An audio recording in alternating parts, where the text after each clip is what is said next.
Hi YouTube, I've sculpted a lot of weird movie creatures and things in the past, but today I'm going to sculpt this.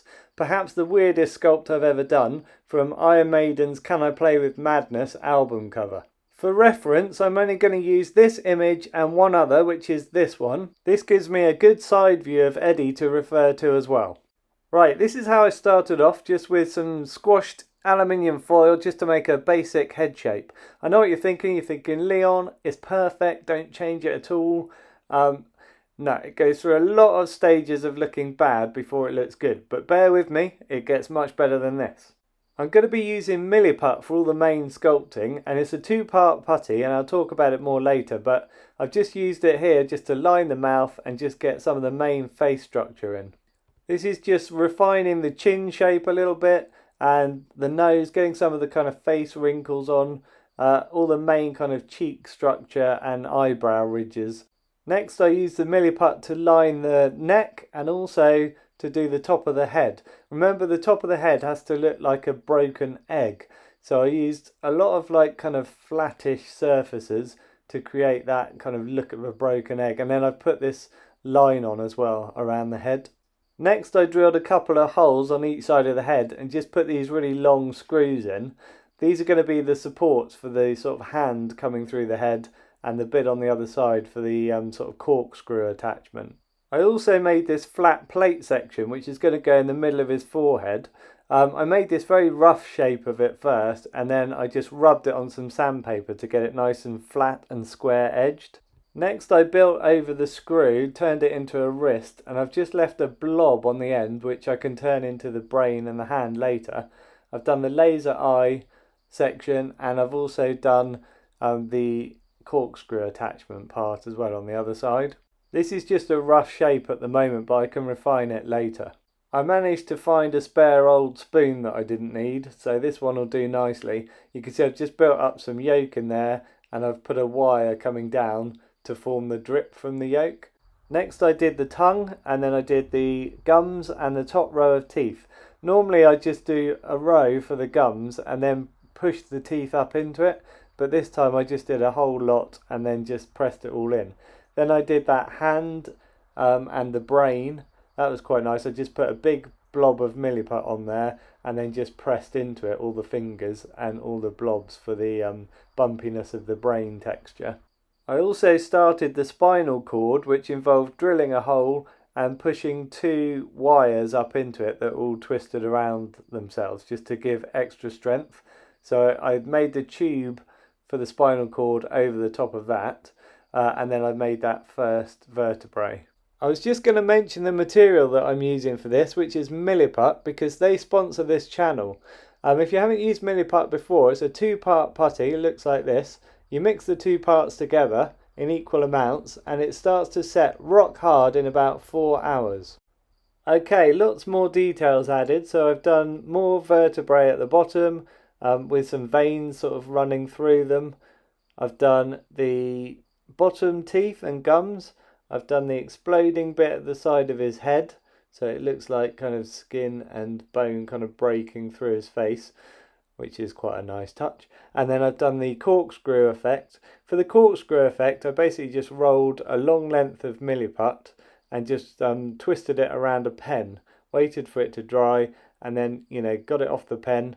And then I've just used some sandpaper just to smooth it and refine it. I actually rolled up some sandpaper into a thin tube and put it in the middle, and just that's made a nice kind of flattish surface, and it looks really corkscrew like.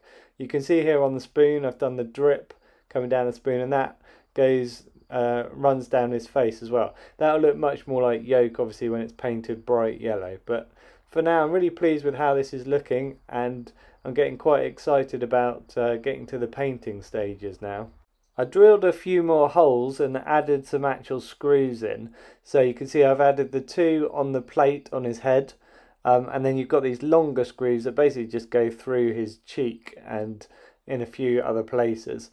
And I just thought, rather than actually sculpt the screws, I'll just use actual screws. It'll save me a lot of time, and then I'll just paint them silver later. I just wanted to show you how he's looking at this stage before I start the actual painting process. So here's a little slow motion zoom out so you can have a quick look at him. I did make a few extra parts to be added at the end, so you've got the lightning effect for his eye and a few sort of blood splatter effects. I began by painting most of him black, which is always a little bit scary at first, but you'll just have to bear with me because this just gets into all of those deepest areas, and then you can start to kind of dry brush a lot of the brighter colours on top of this.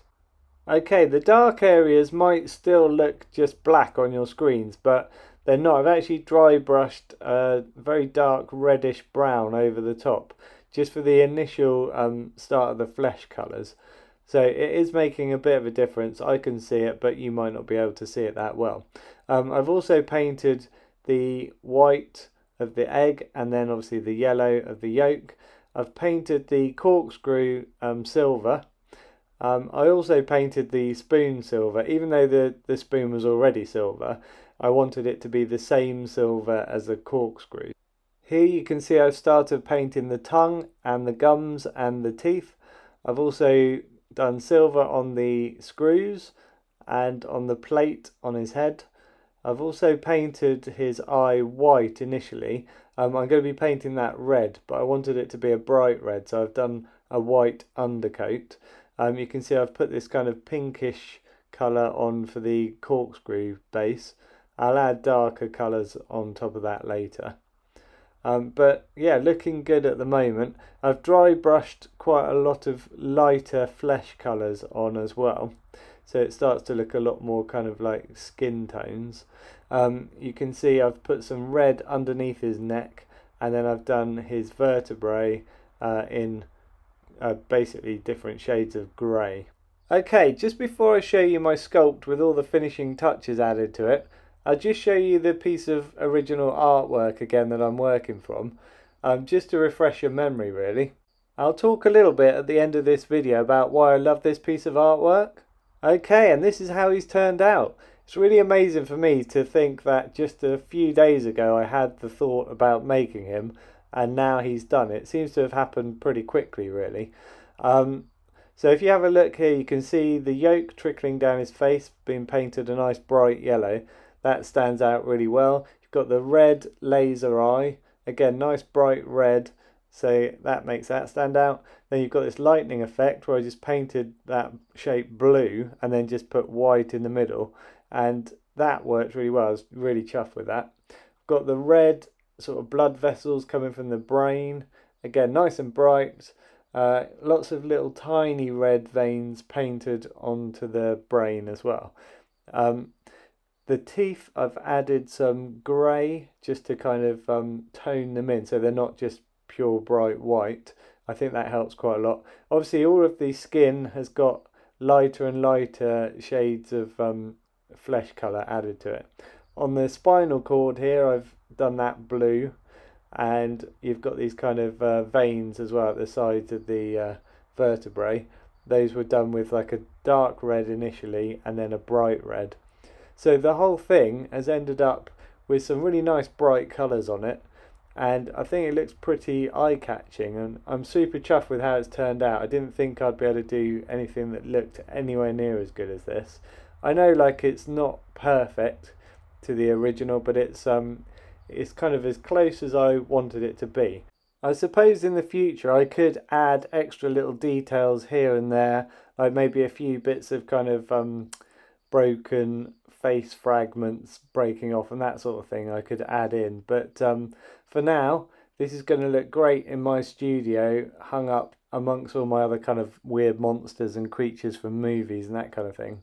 I did think about mounting this on a base, you know, using those two twisted wires that were coming out of the spinal column, but in the end I decided to go for one of these hanging fittings.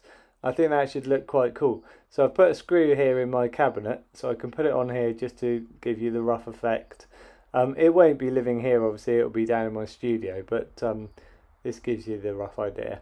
So what I really like about this is, you know, with the lights coming from above, you get this nice shadow cast down onto this door. And I think that just makes it look like it's kind of standing out more. If you like this particular sculpt, hit the like button for me. If you want to support my channel even more and see sculpts that I do in the future, hit subscribe. Right, I was just going to mention why this bit of artwork is so kind of important to me. It's because when I was a kid, I was probably a young teenager, I went into like an Our Price music store and I saw this as a massive poster. So I wasn't really aware of Iron Maiden's music or anything at the time. I was more into grunge, you know, I was more sort of Nirvana, Alice in Chains and Pearl Jam kind of person. But the artwork just really stood out for me. I then went into another shop, I think it might have been in Athena or something like that, and I saw a postcard of this, and I just thought I've got to buy that straight away. And they were really cheap, I think they were like 20p or something for a postcard. And then I saw loads of other Iron Maiden postcards, and I ended up just buying all of them. So I think it's probably like about 40 postcards or something, all with really amazing designs by Derek Riggs, like this one.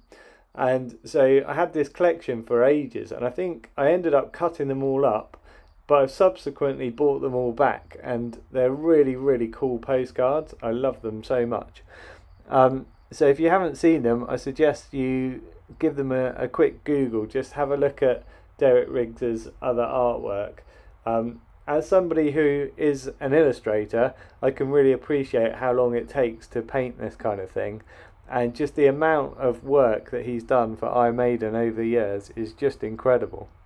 Thanks again for watching. Don't forget to hit subscribe, and I'll catch you in the next video.